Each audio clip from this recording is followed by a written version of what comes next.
Marie, what was it with Empress Elizabeth that made you want to do a film about her? The idea for the film came from Vicky Krieps, the actress herself. We had worked together before, and then she at some point said, "Why don't we make a film about Sissi?"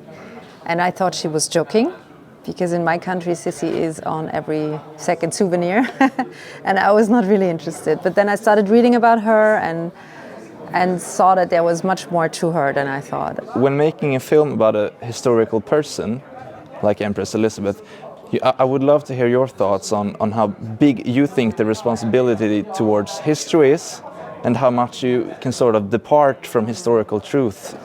It's the first time I read so much about one historical character, and reading so much, I realized that every biography is also an interpretation of the facts. So there are some facts, but not so many, because there was photography, but not as much as today. The media was different. There was no social media. There was no TV. And so we have some facts, and the rest is interpretation anyway.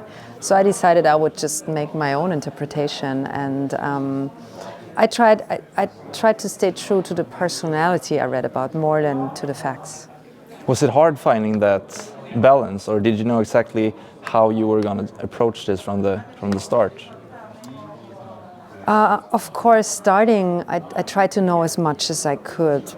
That's maybe also how I do it with screenwriting and with directing. I like that I learned the facts at one point. I learned the rules, so I can break them and know what I'm doing.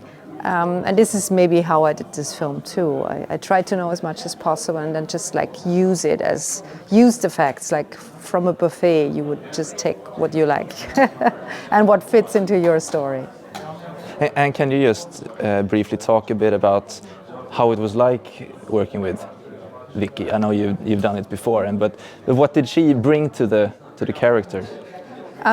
Working with Vicky is a great pleasure that I can only recommend to every director, because she's absolutely in the moment and very unvain and very open to, trustful to the camera and the view of the camera and the director. She doesn't want to control like her part. She's really very much there, and that's what I love, because I love that too. Like being very well prepared, but then letting go all of that, and just being in a moment together and create a moment, or a film moment by moment, not by controlling it all the time. Can you sort of express how close the finished film is to the image that you and Vicky had in your minds before production started? How close is that?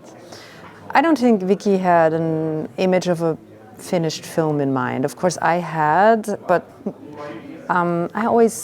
I have an atmosphere in mind. I have a feeling in mind that I want to create. But I'm a perfectionist in many things, and that's sometimes stressful for my team. But I'm not trying to just create the perfect film and just do it like tick boxes. I want all of us to engage and to collaborate, and so that the final film is never like I imagine it to be. Never, none of my films. But that's what I love about it, actually.